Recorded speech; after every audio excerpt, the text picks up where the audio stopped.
G'day.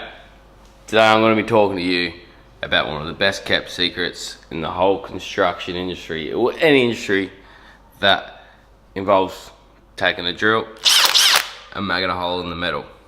Now, I don't know why this is not such a well-known thing. I guess on the outside it does look like one of those infomercial type products that you might see, you know, buy one get two free, call now in the next 15 minutes and get a bonus tire polisher, fucking whatever. But it's not. I first met it out in the field in the industry. We get it supplied by the companies and it is a lifesaver. You can see why they buy it themselves.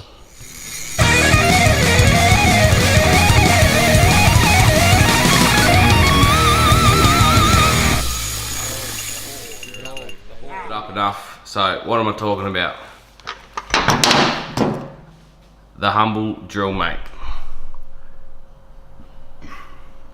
This here is just a portable drill press that you can fit into a good 80% of the situations when you're drilling, and it's an absolute lifesaver. It takes all the strain out of your muscles. It just kills it. Now, up until I started working around, getting around, seeing different industries, getting around the world a little bit, I didn't realise that these were not common form.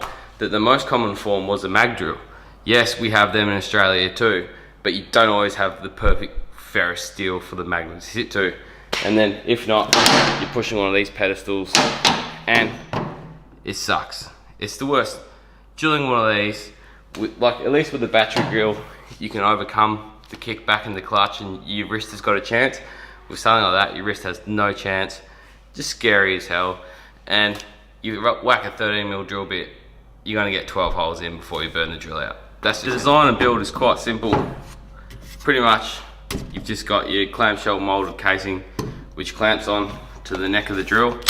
On this battery drill, they'd have to have it clamped here somewhere, but on the neck of these drills, you can still get to the chuck function and whatnot. Essentially, it's just got machined grooves here. You've got a lever which goes to a cog which pulls the clamp like a huge G-clamp in, and that's what gives you your 14:1 torque multiplier. So you can imagine what makes the pushing aspect a whole lot easier when you've got that 14:1 multiplier. And essentially this means you can just ram through the biggest drill bits with the most ease. It really is. I will not drill with one of these without one of these anymore. I'll only use a battery drill and I'll step it out through however many different sizes I need to get the hole. But this thing, I tell you, is unreal. I've been using these for almost 10 years now, and I've only just really thought about that. Why doesn't the rest of the world know about these? What is so much better than this? Is killing it. I've drilled like 300 holes all day with this thing, no problems. Drilling is the easiest task to do when you've got this. This may sound like an ad, fuck knows who they are, they don't support me, but I'm telling you, if you got a drill, you want one of these. When you buy these, but they've been thrown in the bin yet, now you actually get attachments. You take these screws out and you attach, you can get like V blocks, all sorts of different blocks for like whatever you're actually going to be clamping to on the other side. But I only ever use them like this.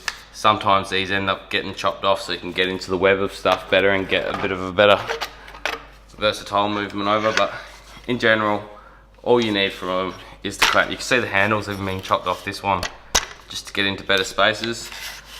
This is like a plunge depth setter, so you can't wind it past a certain part. I've never used that function. All I use this for is the clamping force, and it's unbelievable. I'll show you a hole in this. This steel is roughly 20mm thick. And what I'll do is I'll just punch a pilot hole here at 6mm, and then we'll go through it. Yeah, right, like a real true hero. Went ahead and snapped it off, so that can be Ron's problem.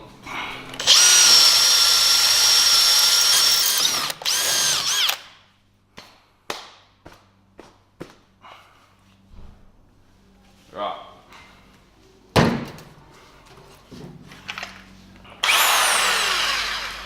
Now as you can see, this bit, it's not in too bad condition. It's not actually brand new. It's done quite a few holes already. See some chipping. But in general, it's got quite nice flutes on it, and it's sharp enough for this hole, especially with the pilot. So this is my 6mm piloted hole. Here's the lever. All I'm gonna do is line it up, and it pulls it to, here's a bit better angle. It actually pulls it quite straight and square.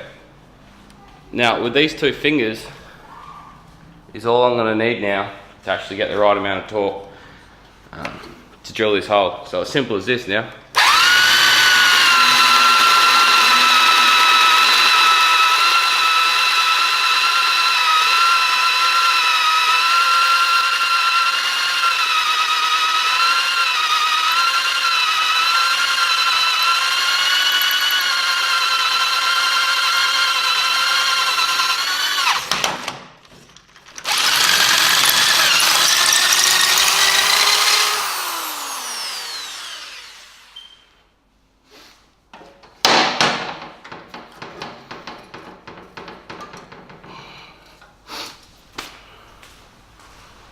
As you can see, it grabbed a little bit at the end there, but that's my fault. I didn't release the pressure off enough as I was just breaking through the hole. So that's how quick it can eat through it with a pilot. Now I'll run the same bit through next to that hole with no pilot. So this is a 13mm bit with fairly light usage through no pilot. I'm just going to pick anywhere.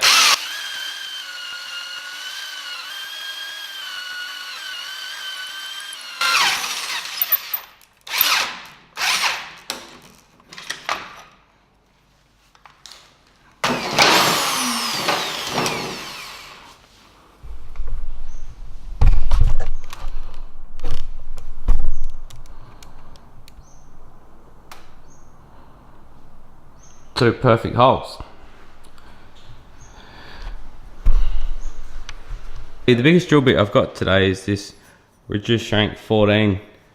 So I'll throw this in. We'll give this a blind hole without a pilot just to show how easy it is. But it's only a mil bigger than 13, so it's not really proving anything. 14mm drill bit, no pilot hole, no nothing. We'll come in blind. 20mm steel.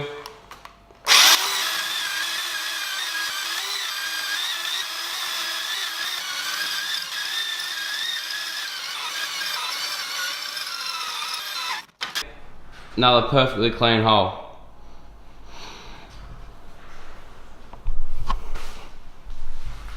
So, the Drillmate. These guys make like a vacuum suction version of this to suck to walls. I guess that's another variation of a mag drill alternative.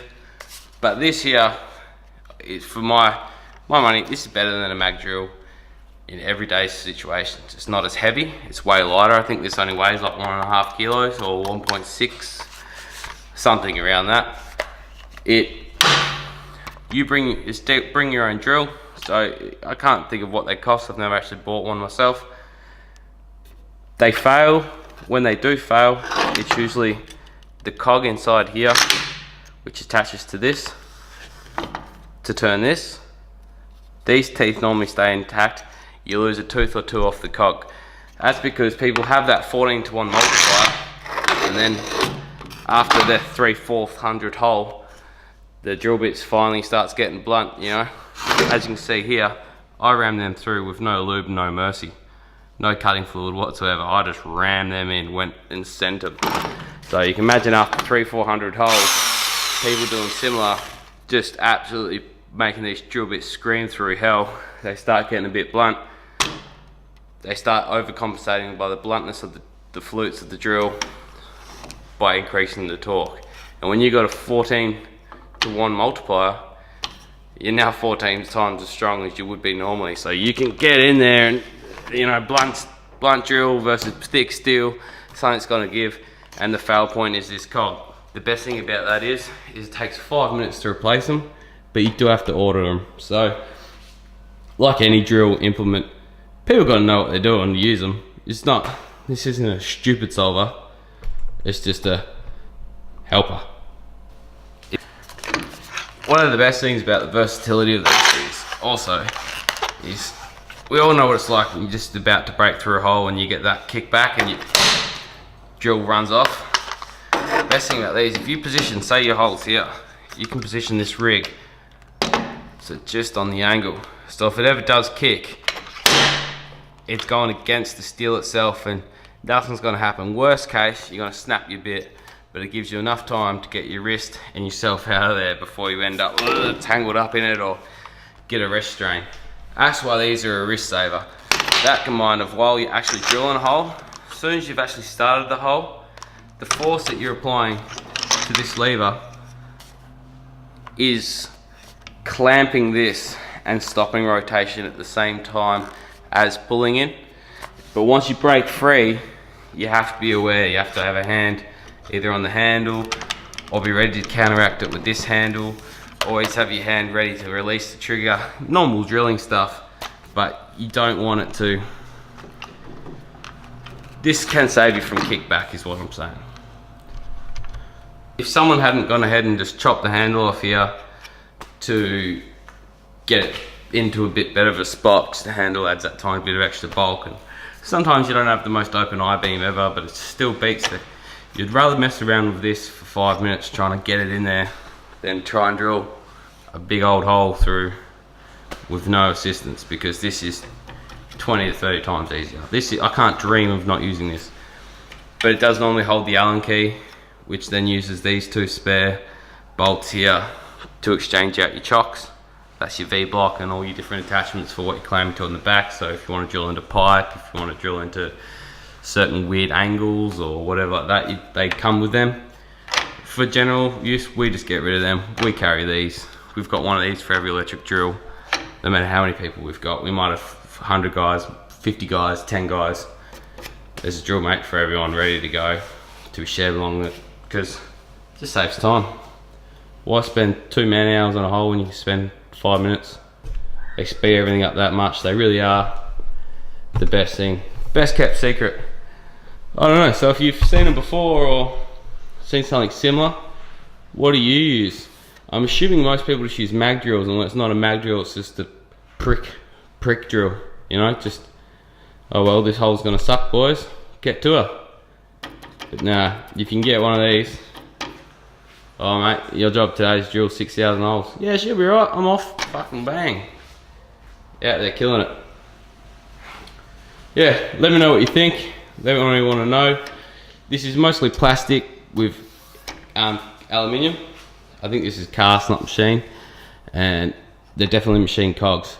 I've had them out before, but this one's going good, so I don't think you're really going to be that excited to see a cog, you know? Like, literally, you can see what's happening. There's a pin off this arm, drives a cog, which runs along them teeth, pulls it in. Happy day. So, there you have it. I've been using these for a very long time, and I realised that no one's ever talking about them, no one's ever discussing them. I had a look online, their biggest view is like 10,000, so that means the word's not out there about them. It's time to do my part. If there's a major competitor of them, I'd like to know. If anyone knows of, like, you know, an alternative or competitor, someone with this same G-clamp, F-clamp type deal, I'd love to know who they are, because I'd love to get my hands on them, and I would like to put one to the test, you know, introduce it to the industry. But these are Australian wide. If you're in the, like, the mining, construction, heavy industry,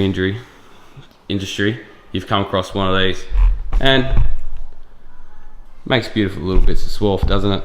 You know, lovely swarf. So don't forget to check out my other videos and subscribe.